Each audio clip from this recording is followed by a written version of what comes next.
Hey everyone, today I have something a little bit different for you. I have an interview with Hans, who is one of the co-founders of Termageddon.com, which is a privacy policy generator. And it's a fantastic program. If you've ever wondered about privacy policies and cookies and all of that legal stuff, and do you need it and how do you implement it, then this is for you. Now, it's a 40-minute long conversation. We were actually only supposed to do about, I don't know, 15, 20 minutes, but we got into such a good flow. And Hans is very knowledgeable and he shares so much great information. You will walk away actually with really good understanding of what these policies are for, whether you need them, and how you can easily implement them and have them then automatically updated. So basically, once you have installed them on your website, which is also easy to do, you don't have to ever really worry about it again. We should definitely not ignore things like this. And I also do not recommend to just copy something that's for free online or copy someone else's privacy policy, because they're still unique to you and to your business. And what's really important is it doesn't matter where your business is in the world. If you have customers from all over the world, as we tend to do with the internet, that's the nature of it, right? The laws that apply are the laws where your customers are. So, you need to apply to laws in California if you have site visitors or customers from California, from Canada, from Europe. Many of us know about the GDPR, for instance. So 40 minutes well worth spent, because then, you will be well informed. You can implement this, and then you really don't have to worry about it anymore. And of course, I need to do a disclaimer here as well. None of this constitutes legal advice. I'm not a legal expert, and neither is Hans actually, although his wife, she is the legal brain behind their product. And I'm also an affiliate of Termageddon because, if you know me, I'm only an affiliate of programs that I use myself and that I really believe in. And I have to say, this is one of the best programs that I have discovered recently. So grab a cup of coffee or tea, and I hope you enjoy this conversation. Thank you. Hello, Hans. I'm so happy to see you here today. We have Hans here from Termageddon. And we will talk in a lot more detail about who Termageddon is and what you do. And but I was just saying, we chatted a little bit before I started the recording, how happy I am to have found you. Actually, through my friend, Kerstin Price, who is a fellow Squarespace designer. Now, I had been using another service for many years, and they were okay. They also did updates, although not automatically like you do. They would send them to us, and but they changed ownership, unfortunately, and their service just kind of went downhill, and and they hadn't paid the affiliate payout, and so I thought, what, it's really time to look for something else. And so when Kerstin mentioned Termageddon, I thought, and I looked at what you do, I thought, oh my gosh, this is amazing, and because it's, first of all, I find, it's very reasonably priced. And once implemented, I don't have to worry about updates, because it's all done automatically. And we'll talk about that in a little while, how exactly that works. So I feel it's a total game changer, because so many people are confused about privacy policies, disclaimers, terms of service or terms and conditions. What is this? Do I need it? Why do I need it? So why don't we start? Why don't you, introduce yourself, a little bit about the background? Why Termageddon? Why that name? Just tell us a little bit more about it. Wonderful. Well, thank you, Kerstin, so much for the opportunity to chat with you. And it's just so cool. I think you tried us out a few months ago, and then all of a sudden, all these people from Kerstin's group are joining and becoming Termageddon customers. So I've been looking very forward to this call, and thank you so much for giving me a chance to chat. Oh, thanks for being here. So I was really looking forward to this. Awesome. And before I move forward, as you probably have seen on our About page, my wife is the president of Termageddon. I'm the co-founder and vice president. And as my wife always so lovingly puts, I just need to make sure to note, please note that Termageddon is not a legal service provider. I'm not providing legal services in this call. This is for informational purposes only. If you want a privacy attorney, I'd be happy to connect you with one. Yeah, very, very important disclaimer. That's right. That's right. Well, with that out of the way, yes, let's talk it up. And we can start off with the name. That sounds great. So Termageddon, yes, we have a silly name. I understand that. We felt like privacy policies are not the most exciting thing in the world to all people. So we wanted to have a name that was just approachable and let people know, like, hey, we know how to have a good time while standing behind our product is the most comprehensive generator in the world. So yeah, the name Termageddon came because, well, we tried to buy Terminator.com and that was already taken. So we had our backup plan was Termageddon. So. Okay, I love it, actually. I love it. It's very catchy and very like, okay, what? But you don't forget, Well, and we created it in 2015 is when we started thinking of the idea. And at the time, GDPR wasn't even a privacy law at the time. There were other privacy laws in existence, and we knew that there was a need, but we called it Termageddon just kind of like for fun. Like, hey, let's, are we really going to create a company like Termageddon? And it kind of turned into a dare, and now it's blossomed. And like, it just blows my mind that there are people that are like, oh, I love this name. And like, oh, that just feels so good. I already feel like I'm talking to my people. So yeah, oh, absolutely. So do you have a legal background? I do not. So my wife does. So my background, I ran a 12-person web design and software development company in downtown Chicago for 7 years. My wife is an attorney licensed in Illinois. She serves as the chair of the American Bar Association's e-privacy committee. Okay. She actually provides guidance to U.S. legislators on how to write privacy laws on behalf of the American Bar. Okay, she's the brainchild. Yeah, yeah. Well, and I think it's actually good to know that that there is a proper professional behind this as well, and not just someone who is a professional, who's a a lawyer or attorney, but who, like you say, who actually advises, policies, and I think that's amazing. Now, if you ever decide to interview her, she gets very bashful. So I'm her cheerleader basically, because every day she's like, I was like, what'd you do today? And she's like, oh, I talked to the head of privacy for Pfizer today, or the head of the CDC for privacy. I'm like, I did not do enough in my day. Like, you're a rock star. So.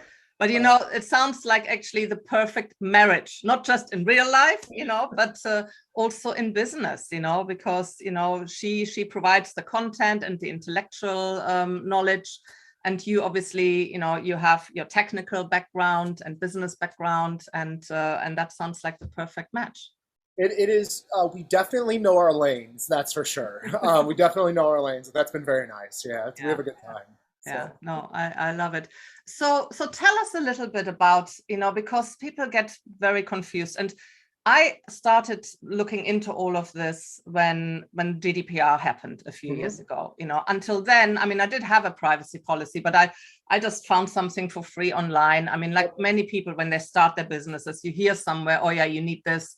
And, I didn't really understand it, to be honest. And but I, just put it together as best as I could. But then when GDPR happened, everyone was suddenly like, oh my gosh, we need to pay attention to this. And what does this mean? And I think the big difference also was before, or at least that was the consensus, that, anything legal only affected you in the state where your business was, But with the GDPR, suddenly, no, what matters is actually where your customers are or where your site visitors are, irrespective of, where your business is. If you have customers from Europe or site visitors from Europe, this concerns you. And so everyone was scrambling. And I actually, at the time, I wrote a lot of blog posts about GDPR because I wanted to be informed. I wanted to help my clients, to understand it better. And then, of course, you become aware of other, privacy laws, like from California and Canada, and it just becomes this whole big thing. And we're not legal experts, and so it was really hard to know, what do we do and how do you stay up to date on changes and all of that, So maybe tell us a little bit more about, what is the difference between a privacy law and in terms of service and a disclaimer. Let's start with that. Yeah, absolutely. So privacy laws, what you're talking about here is a fantastic thing that you've already identified, which is privacy laws do not care about where your business is located.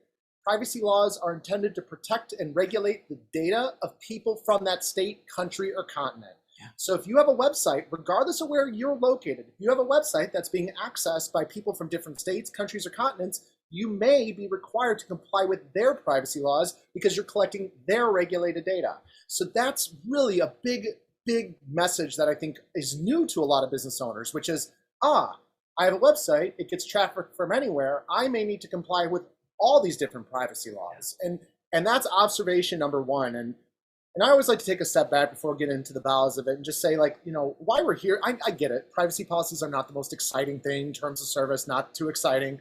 And I get that. I married the one person who finds it all extremely interesting.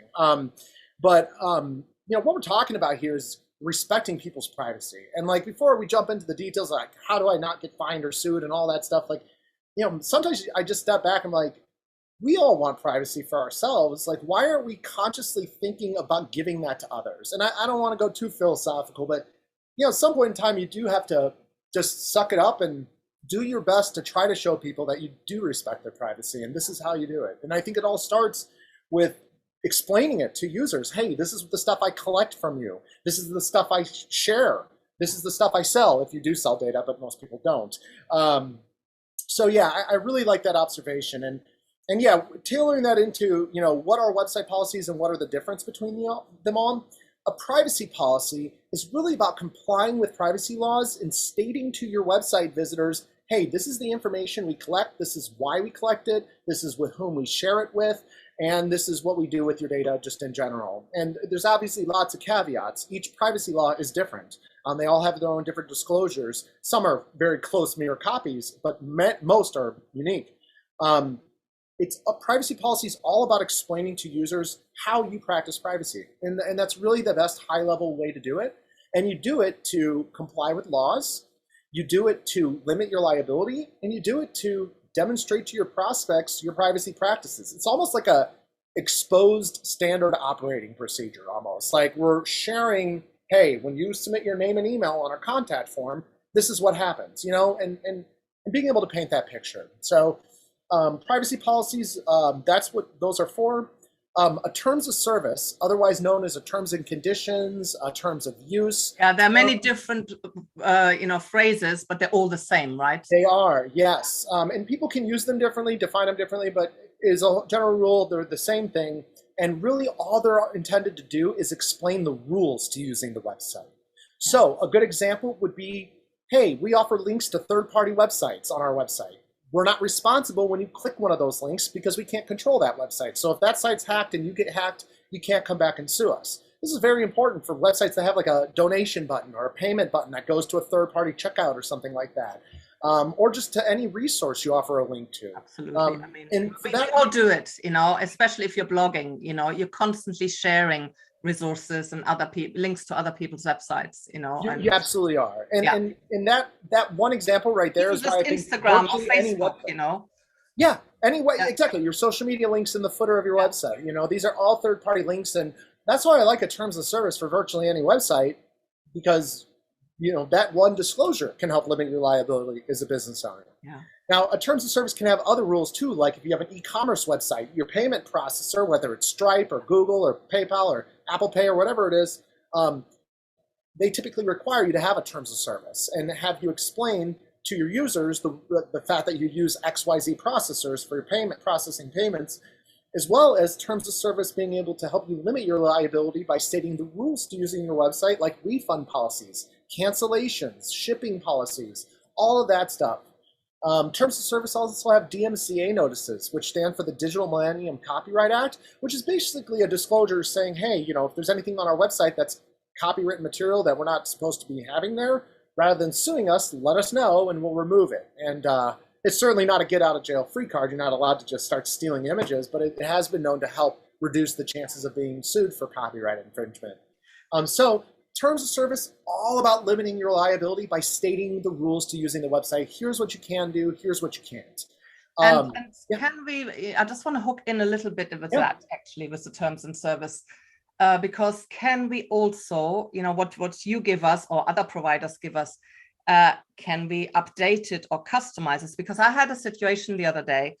Now I have, in all my years of offering courses, I never get refund requests. Mm-hmm. The other day I had one for the first time ever, and even though in my checkout I have a small notice saying that my courses are non-refundable because they're digital products, Mm-hmm. whereas my planners, you can send them back, because that's a physical product.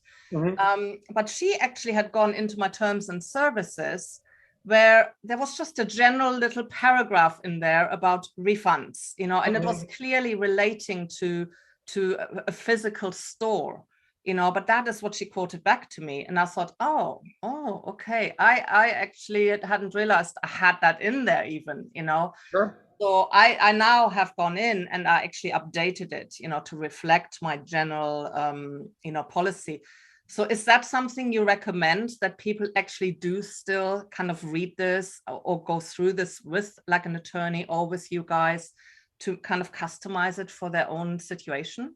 100%. Absolutely. Like, your policies are a representation of your business practices and like what you expect out of your users and what they can expect out of you. So absolutely, understanding your policies are very important, including a terms of service. And I like to think of it as like, people will go to your policies when they don't have answers from anywhere else on your website. And you mentioned like you did actually have no refunds. Maybe the user missed that or something, but either way, they thought to go to their policies to find answers to their questions. And lo and behold, there was a refund section that didn't actually align with what you're doing. And that sounds like it caused some issues. And like, that's just, if we can all learn from that, it's and that like, was before I switched to Termageddon, by the way. Well, thank you. We do have the no refunds question. And just a general thought is like, I actually like stating that we don't offer refunds.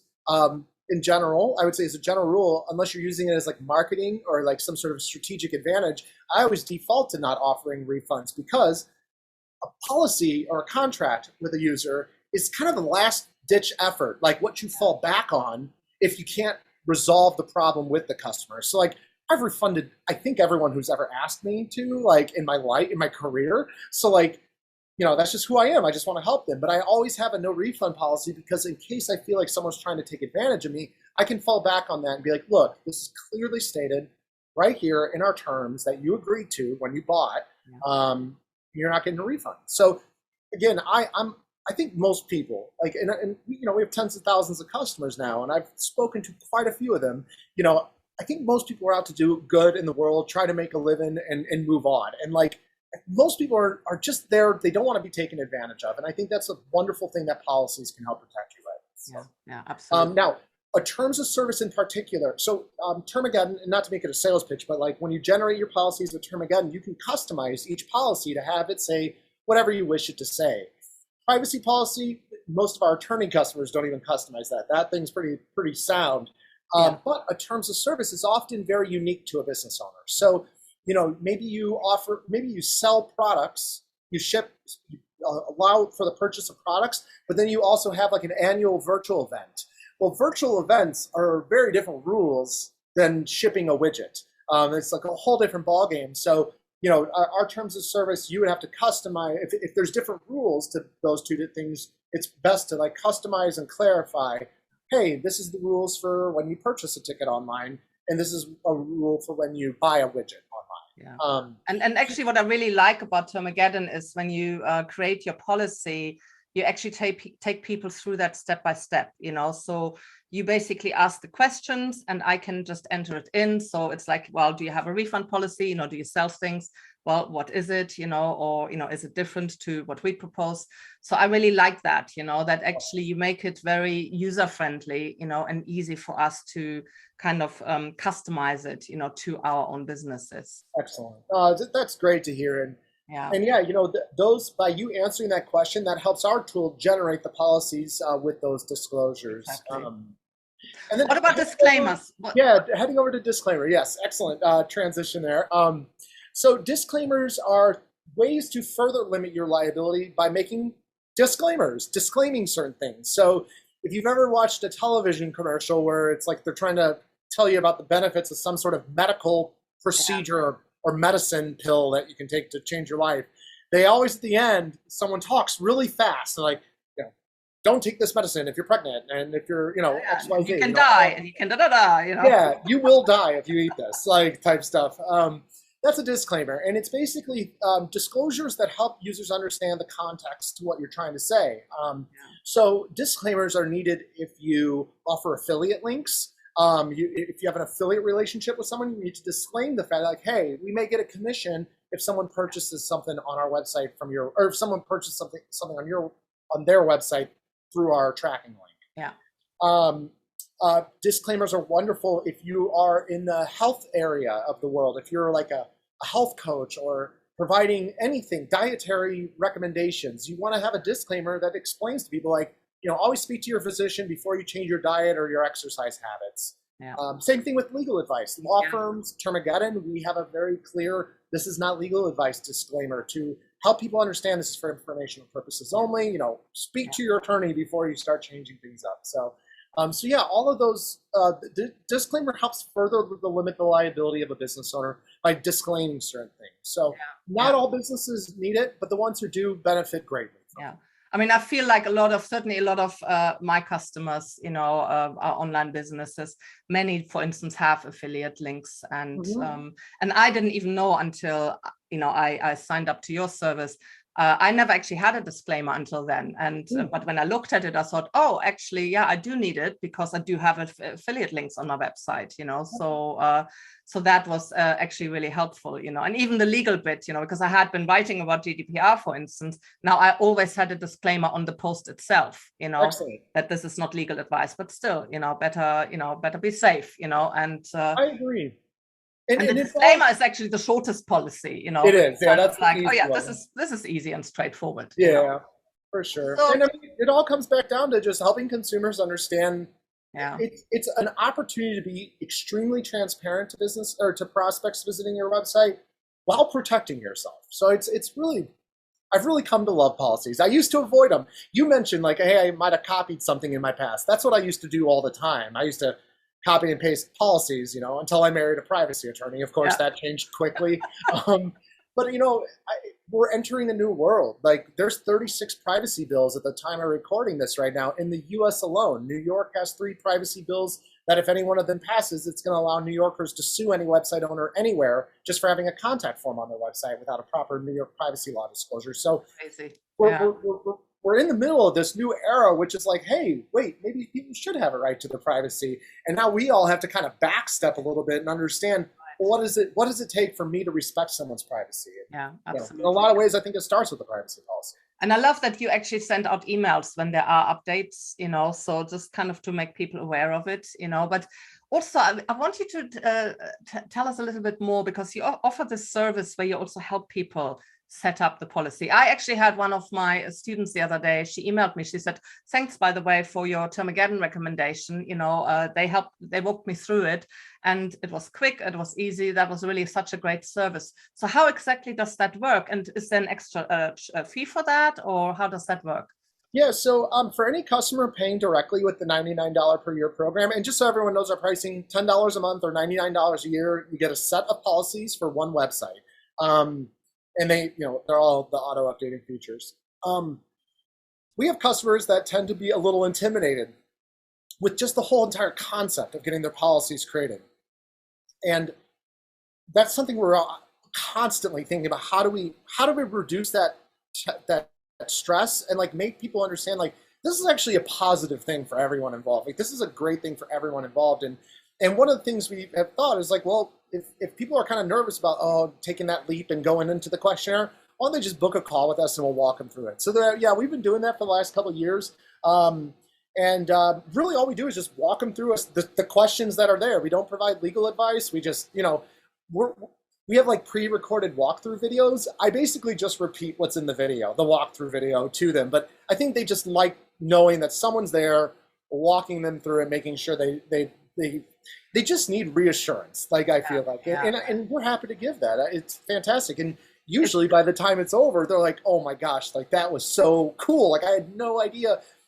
I'll give a quick example. I'm rambling so much today, but when someone submits an inquiry on a contact form, typically that business with the website who has the form, they'll receive an email in their email inbox with the inquirer's contact information. That is standard practice. Any good business should be doing something along those lines. But that is an example of when you're sharing data. That means like when someone submits their name and email through your contact form and that triggers an email that gets sent to your email inbox, assuming you're using G Suite or Outlook or any other third-party vendor, technically you're sharing that data with your email service provider.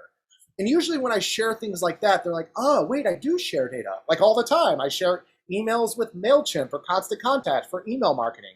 I share, phone numbers and names with my email service provider.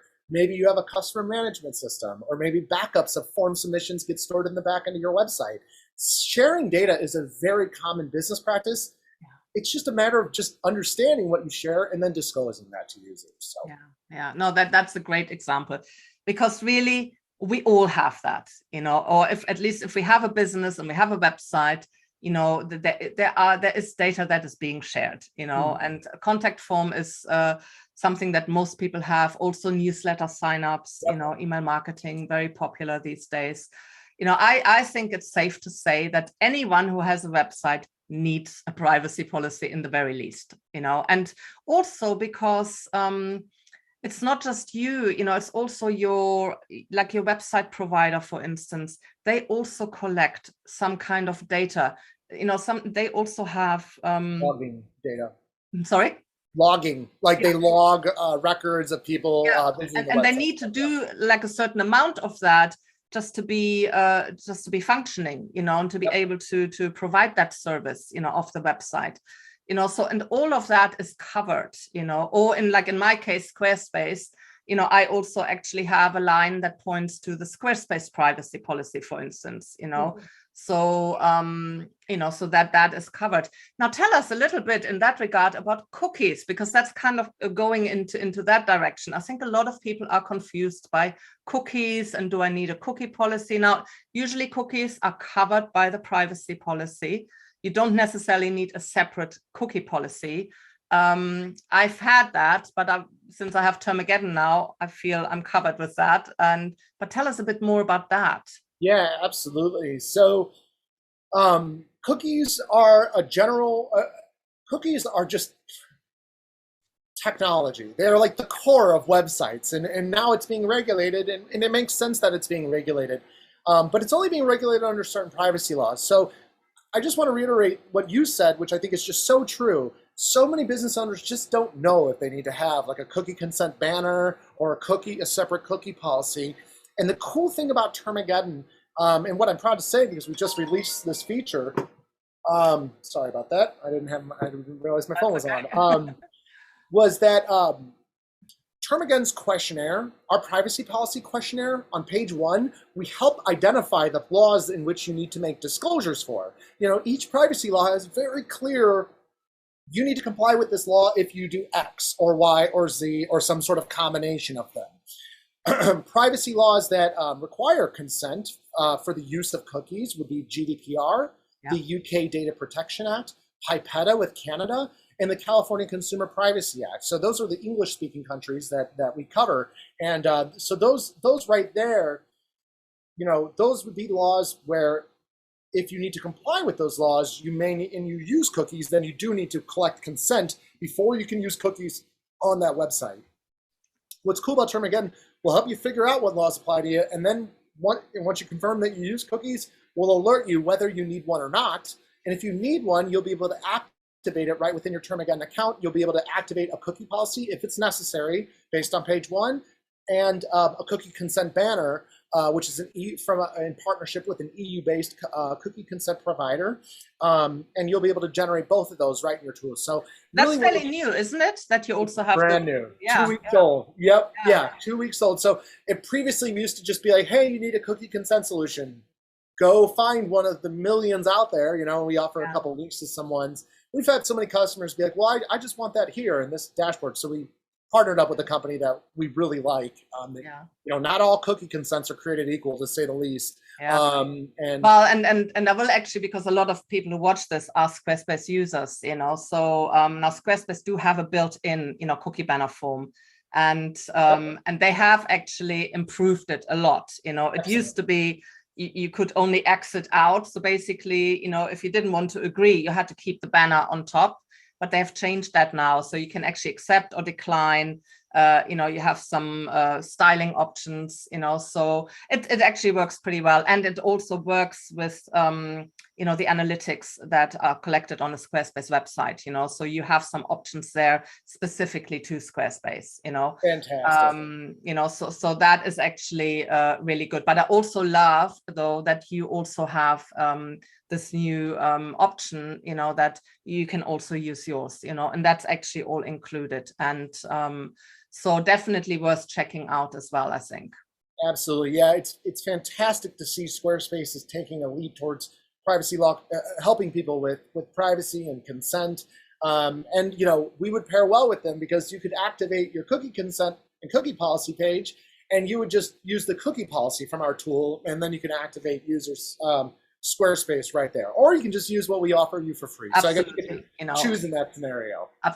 it's always good to have a choice, I think, Yeah, you know, absolutely. and I do like in some ways, you know, you have kind of an all-in-one solution, basically, you know, for your clients. But yeah, because I know that cookies, I mean, a lot of people get really quite confused about that, you know, and again, I feel in most cases, we just need to have it, you know, you can't really go wrong by having your cookie banner on your website. It's a bit annoying, you know, from a design perspective, but Sure.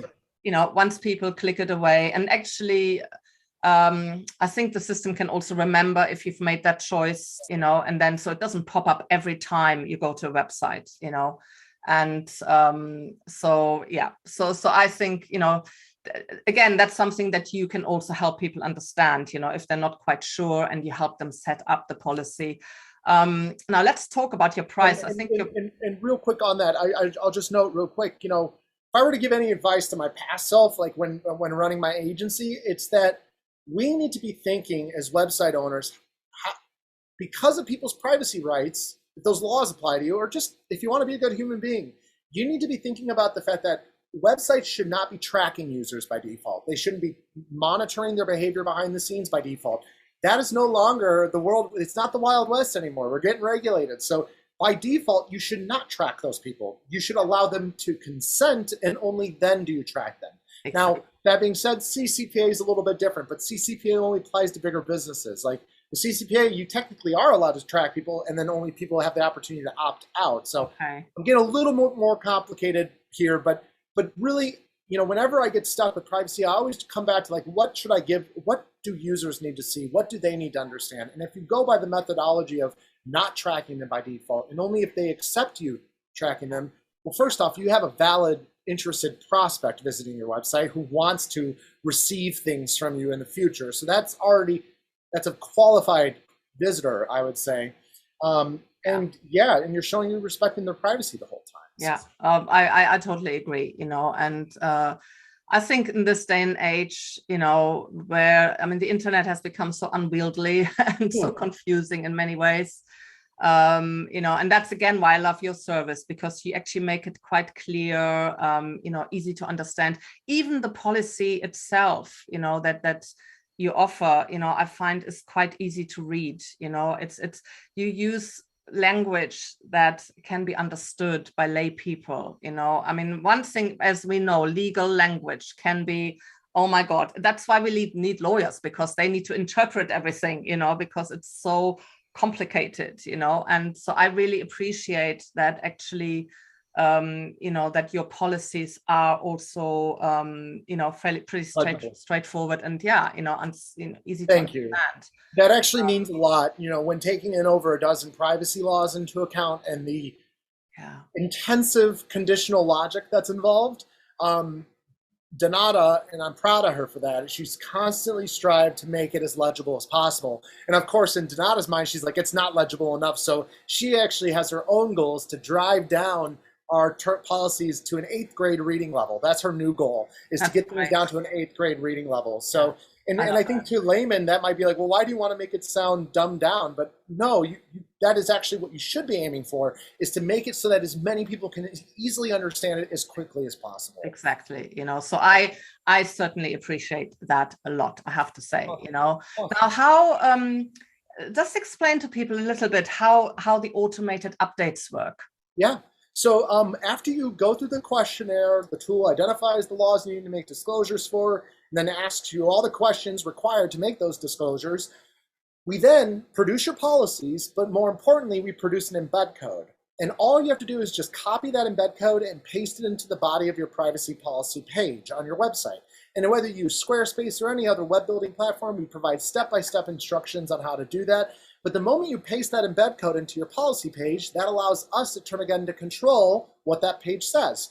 And thus, when CPRA goes into effect January 1st, as well as in next year, we have Quebec, we have Utah and Colorado and Virginia. No, Colorado and Virginia, excuse me. Sorry, it's been a long day. But once we have more privacy laws go into effect, we'll be like, hey, this law went into effect. Here's the update. We're going to push it. And we also give you the opportunity, if you don't want us to auto push, you have control to not do that. But most people like the auto. Right. Yeah. And again, to explain to the Squarespace users here, in Squarespace, it's really easy. You just add it in a code block, so you put a code block on a page, add it, bam. As soon as you save your page, you will see your policy there. And you can also in Termageddon, you have some styling options as well, and which of course as a designer, I always appreciate. And so I did go and style some of the headings and all of that. Nice. So you have some options there too. And then once it's on there and it looks how you like it, you don't have to do anything anymore, because anytime there is a change, because the code links to Termageddon's server, they make the updates, so next year when all these things happen, they will just update the policy, and every time it's generated because every time someone goes to your website and they go to that page, it pulls the code from the Termageddon server and it's up to date. So you never have to do anything after that, which I absolutely love, because as online business owners, we have enough things to think about, and to juggle with. And to then have to add to that, now there's like new laws and I have to update my policy, and or I have to hire someone to do that. And and I feel for only $99 a year or even $10 a month, that is so much peace of mind, the peace of mind that this gives you, that this is a part of my business I really just don't have to worry about, because you just automatically take care of that, so. No, I really appreciate that, and that's what we're trying to deliver, for our customers. When a privacy law passes and we already have the answers to your questions, and they just need it restated in a different format, we will do that. It's that simple. I do want to note, I think it is important for people to understand, because we can't predict exactly what some attorney generals like to disclose in some of these amended policies, that don't just ignore our emails. Like, we'll email you, let you know about the updates. We'll provide compliance guides even. And every now and then a new question will come up where we don't have the answer to. So we will ask you, hey, do you sell data of more than 50,000 Californians or something? And then you just click no, and then your policy auto updates. And I'll give you an example, one that I could have never seen coming. So with CCPA in particular, CCPA, the California Consumer Privacy Act, first off, you not only have to do business in California, but then you have to say yes to one of the following 3 scenarios. So for CCPA to apply to you, you have to do business in California and generate $25 million in revenue per year or more, or process the data of 50,000 or more California consumers, households, or devices, or derive more than 50% of your annual revenue from selling the personal information of California consumers. So if you said yes to one of those 3, CCPA applies to you. So most people, those don't fall into their bucket. Not in my not my sphere either. Like, it's I mean, we certainly have a couple hundred of small businesses. Yeah, but for most small businesses, you won't have to worry about CCPA. But if you do have to comply with CCPA and you have a retail location, you have to provide a toll-free telephone number for people to call and opt out of their online information being collected. And I mean, we prepare for everything we can possibly think of, but a toll-free telephone number, that one just blew our mind. Like, you're asking people to call a phone number to, like, what are you going to type in your IP address and then the toll-free telephone number, like the people there remove it? It's just, couldn't have predicted that one. So I just want to know, we do every now and then have additional questions, but yes, we try to auto-update all the time. Well, that to me is also policy making. Oh, yeah. Well, we're not going to get bizarre. into that. Yeah. It's just so bizarre. Yeah, that is really, and you know what it actually also reminds me of a little bit is taxes, because now if you have online commerce, we have now moved from a origin-based sales tax system to a destination-based sales tax system, which in the US is a nightmare, because every state has like thousands of jurisdictions, that have their own tax codes. And but again, it just applies if you spend a certain amount of money in those states, so for most small businesses, that's not applicable. But if you're like at that threshold, and how do you monitor all of that, so this reminds me a little bit of that as well, and it's certainly made, we're in a global world, and a global economy, and things have definitely become a lot more complex now because of the internet. And of course, everyone wants to have a piece of the pie, and especially governments, they want to have their taxes now, and they will find ways. But for small businesses, it especially like one-person businesses, it can become so difficult to manage all of this. And that is really, again, I know I've said this now, but why I'm so happy to have a service like yours, because it's just one less thing that I need to worry about, and I really appreciate your support, and I'll throw this out to your audience and to you. So lately we've been thinking about a tagline being Termageddon, the first step any small business can take towards privacy law compliance, because that's how we feel. Like, this is the first step. It's affordable. It's accessible to any small business owner. And we're trying to make it as easy as possible for you to demonstrate your respect of privacy to your consumers. Yeah, absolutely. So no, I love it. Good. So I'm gonna, have a link, and by the way, my disclaimer, I am an affiliate of Termageddon, so I will share my affiliate link in the post that is associated with this video. But Hans, thank you so much. I really appreciate you coming here today. And I feel that this has been hugely helpful, Awesome. Well, I'm so happy to hear that. I'm around. I talk about privacy all day, every day. Not a lot of people hit me up on it, but you're welcome to reach out anytime. I'd be happy to answer any questions. Okay, that's great. Thank you. I'm going to stop the recording now. Awesome.